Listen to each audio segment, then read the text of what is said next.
Hi, what a weird episode this one's going to be. I mean, it's a coincidence perhaps, but all of the games in it offer a really unique and one-of-a-kind take on the respective genres. And we'll get to see and tackle party shooters, puzzlers, and even different platformers. So, let's jump straight in.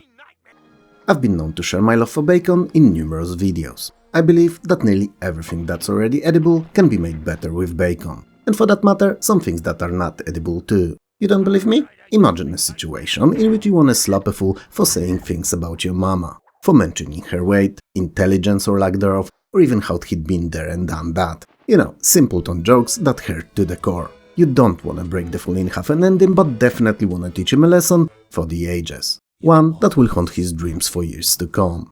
And since you're like 2 meters tall, so 6.65 feet I believe, and weight close to 150 kilos in pure muscle mass, that's 330 pounds if you wonder, then a slap is all that it takes to set someone straight if you're the one delivering it. Okay, you're there? Is your imagination going and your anger's growing? Now, grab a handful of bacon and tell me, wouldn't it be much more satisfying if you do it all with a handful of smoky porky goodness? I mean, chances are, you may spoil the bacon for the fool forever. Now wouldn't that be a punishment worthy of a crime? Anyway, what I'm saying here is that I love bacon, and by extension of that any media where it or piggies, so the trees that bacon grows on, are included. So, Hogs of War is worms with pigs instead of worms, and in 3D. What's not to like about it? Also, try as you might, but there's no better way to describe it. Hogs of War is a 3D turn-based comedy tactics game in which you control a squad of few armed to their snouts pigs individually and have to face a team or teams of opposing porkies in deadly combat using variety of fun weapons. Similarly to Worms, turns alternate between the teams and each of you get to control one of your pink soldiers. You do so in a third-person view and can move around by running, jumping and swimming. You can only attack when you're stationary though, and it always ends your turn, so it's best to position yourself in your desired location first and then roast the opponents later.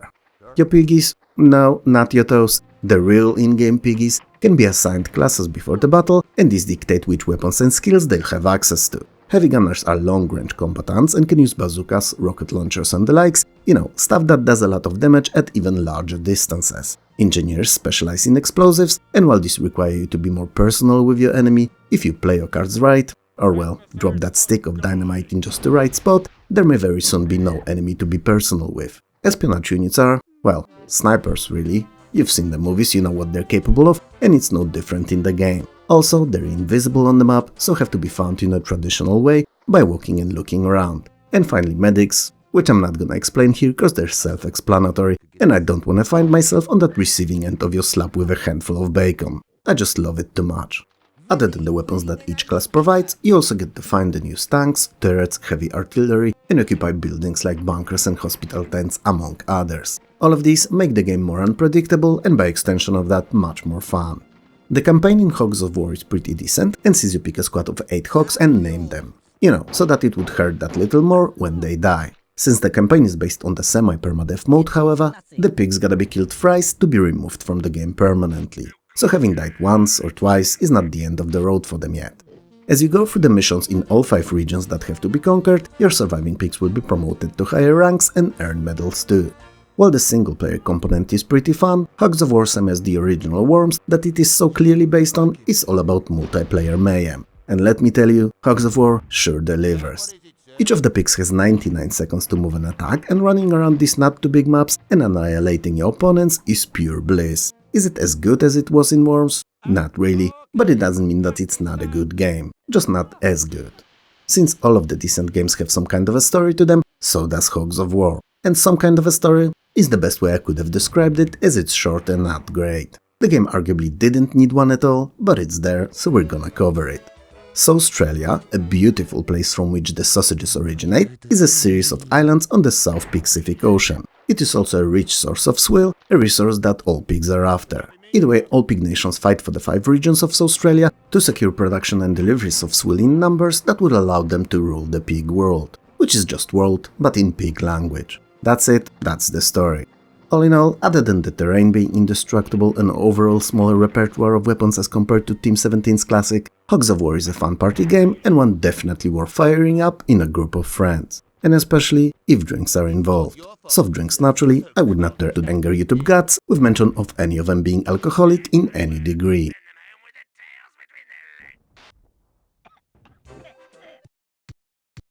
Ugh, or is the sound that I make whenever I have a flu and need to move or stand up. All my muscles ache and all my actions are accompanied by sighs and grunts. Sometimes both. Ugh is also one of the first thoughts I have whenever I wake up and realize that I have to go to work. I swear, I'm not made to work. Not as in I'm better than anyone else or whatever, I'm just not the person that's good at working. I'm excellent at resting and relaxing or even enjoying my holidays though, which only proves my long-time assumption that I would do great as a traveling multimillionaire. To become one, however, one either has to be born into money, which I'm most definitely not, win the lottery, which despite my weekly efforts and countless coupons, I did not win either. Or, and that's the toughest and least pleasant way of becoming filthy rich, one has to work hard to earn it.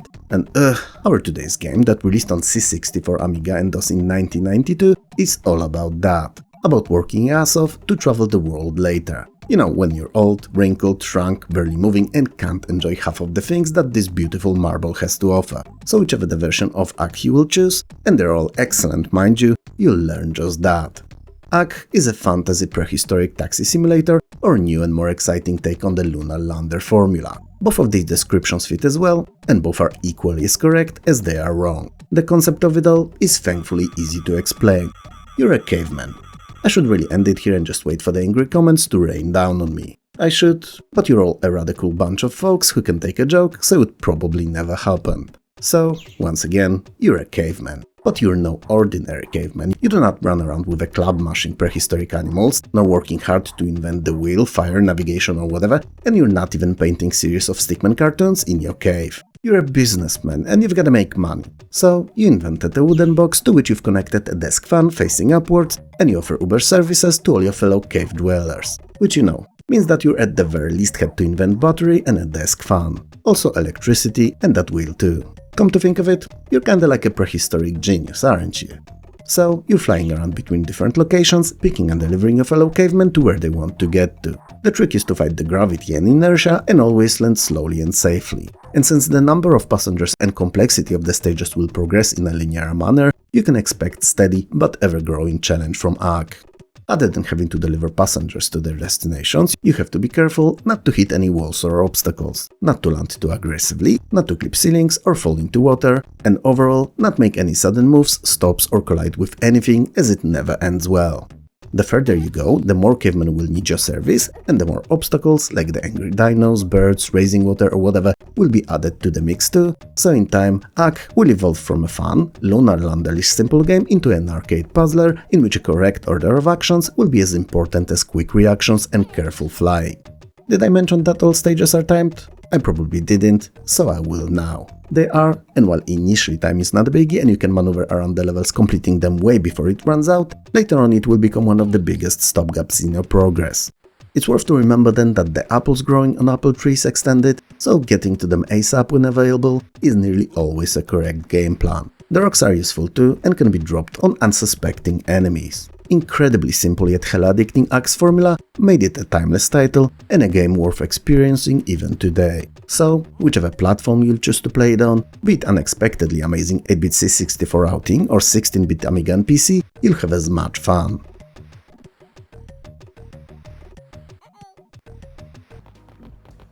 In the year 2001, Space Station Silicon Valley was launched and filled with robotic animals to the brim. Now, don't ask me why it was decided to fill the station with fake animals, because I don't know why. It's like that, and it's just the way it is.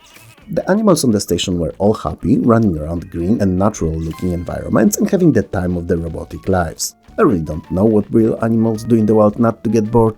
Maybe they occasionally stroll along the rivers, taking in the sights and nature, or hunt for sales and bog of offers on Amazon, or even dabble in animal wrapping, but whatever that is, I assume the robotic ones do the same, so let's just leave it at that. So they hop around the meadows, they run around the fields, and hide in comfortable and comforting coolness of forests or whatever. I really should educate myself on all that stuff, as I'm clearly pretty dumb.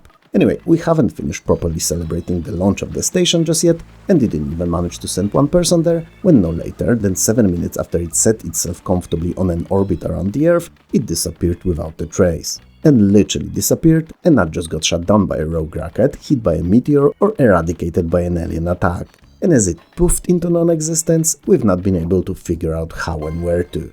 1,000 years later, without any signs indicating its arrival, the station reappeared as if nothing had ever happened. The only difference being that it did so on collision course with Earth, which sucks. So, the Earth sends a duo of heroes to save the day. A pilot Dan Danger, which is a cool name but also one that invites a challenge, and Robot Evo that's supposed to connect with the station systems and maneuver it out of Earth's way. Their ship unfortunately crash lands on the station, and Evo is the only survivor. Well, I kinda lied. Evo's body is destroyed, and its sentient and mobile CPU control chip is the only thing that's free to move around. Dan is trapped in the ship and unable to leave. He's also the one that gives Evo missions and provides comment and hints about gameplay. And that's how the game starts. Space Station Silicon Valley is incredibly stupid named, super fun third-person arcade puzzling platformer in which you playing as Evo, or whatever remained of it really, must find a way to prevent the catastrophe. And you do so by jumping onto various robotic animals, interfacing with them and taking control. With their unique skills and capabilities, you have to complete this 35 level strong adventure.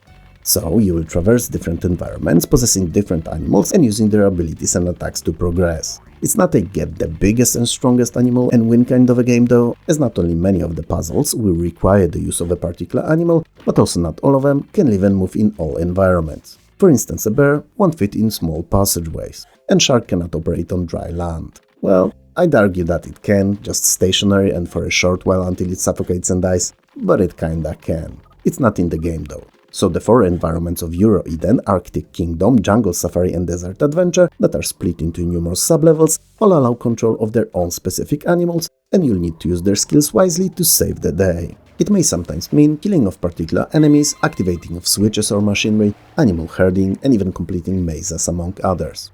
As you go through the stages, you will gradually find pieces of and rebuild Evo's original body so that it can be used in the final level. Space Station Silicon Valley may not look like it on a first glance, but it's one of the most creative and unique puzzlers ever made, and it's devilishly addicting when you get used to its controls and mechanics. It's one of those games that you fire up for a quick level or two, just to then realize that it's middle of the night already, that you've been playing since you came back from work hours before, and that you have to wake up and get back to work in 3 hours. And you haven't even had dinner yet. When you start playing Space Station Silicon Valley, it will possess you and won't let go till you complete it. It's a dangerous game, but boy oh boy, is it also fun.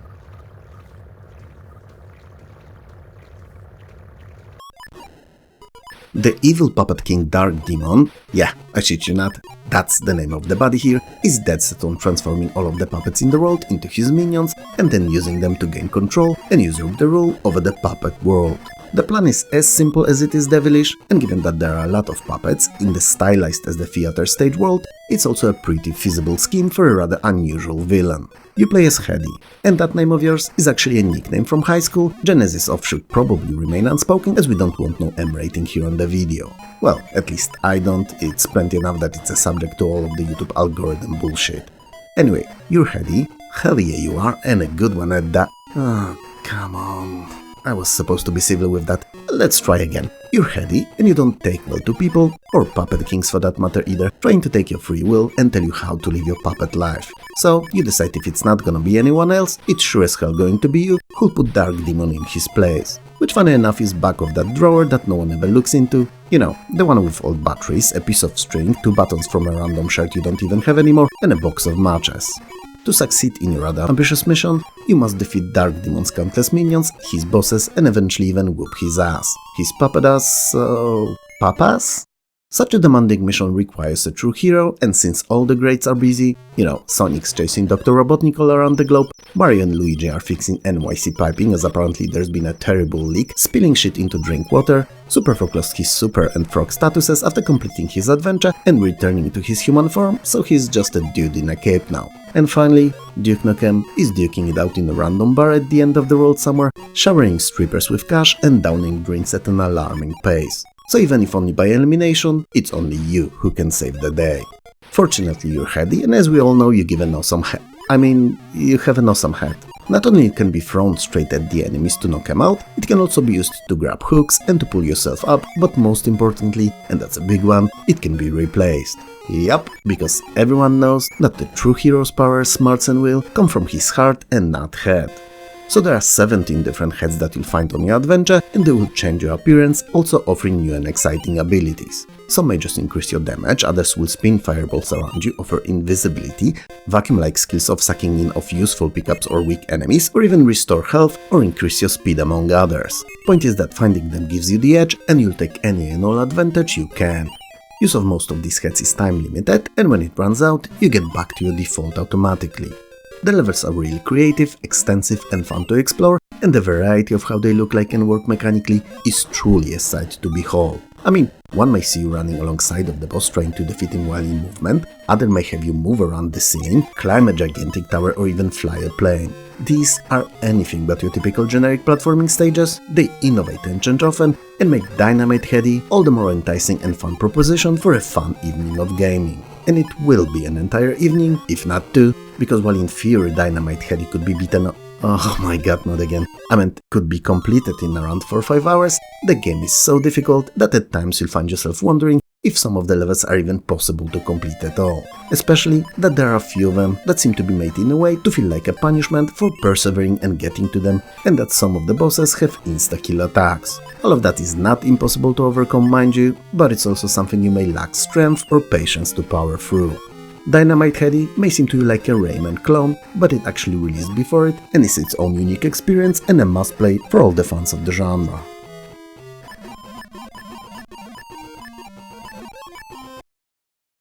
If you thought that the games we've spoken about so far were unusual, special, or even downright weird, well, Baba Is You is you. I mean, Baba Is You is even more different than what you'd expect it to be when thinking about traditional 2D top-down sliding puzzlers. And no, please do not skip this one, I promise you'll be interested if you give me a minute to explain.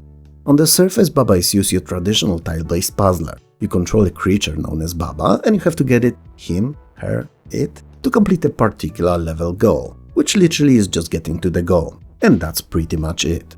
The gimmick and the biggest twist of them all here is that you get your instructions for each stage written on the screen, and that these two can be treated like physical objects, so moved around and rearranged. And depending on how you set them up next to each other, they will change the rules that the game operates on. These instructions are usually built out of nouns, such as, well, Baba, flag, wall, win, or whatever else, verbs such as is, push, pull, and has, and operators like and not.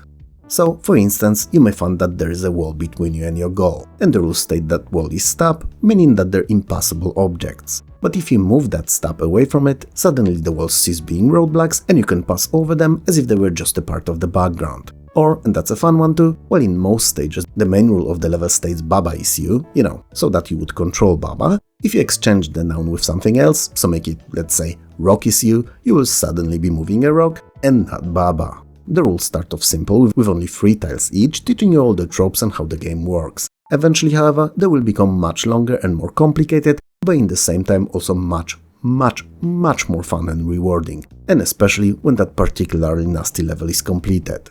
The objective of each stage is to get the object described as is you to another that described as is win. And that's it. It's never less or more than that, but it's always mind-bending and will get you thinking outside of the box, trying to figure out how to break the game to win the game, so to speak. Because that's what it's all about, really. Baba Is You is a game that seems to be made for programmers, for those who find fun in debugging, in trying different what-if scenarios for their software and seeking solutions in least expected places and in most unusual ways, and also for those who like a smart challenge. So one that does not just put more stuff or dangers in your way, but actively make you think harder with each and every stage passed. And since there's 481 of these in a full game, that's hours of head scratching, gamepads and keyboards flying around the room, and curses deafening any other sounds coming from your game room. Because I guarantee that you will hit the roadblock eventually, one that will stop you in your tracks, and it will feel really bad not knowing how to solve it and even what you did wrong. But I can also guarantee that if you take a 5-minute break and come back to it, and abandon all logic that you were using in your prior attempt, letting your mind take you into the land of abstract and illogical, that not only you will beat that stage, but also the entire game. And for that one-of-a-kind experience that Baba Is You provides, it deserves a place in everyone's library, even those who care not for puzzlers.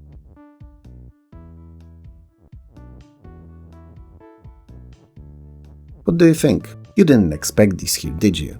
I mean, sure, maybe going the weird way was a courageous choice on my end, but I believe that all of these are not just weird. I believe that they're fun weird. So make sure to let me know what you think, smash those likes up and bell buttons, and come back to the channel for the next one, which actually should be earlier rather than later. Take care of yourself, eat great food, and I'll see you soon.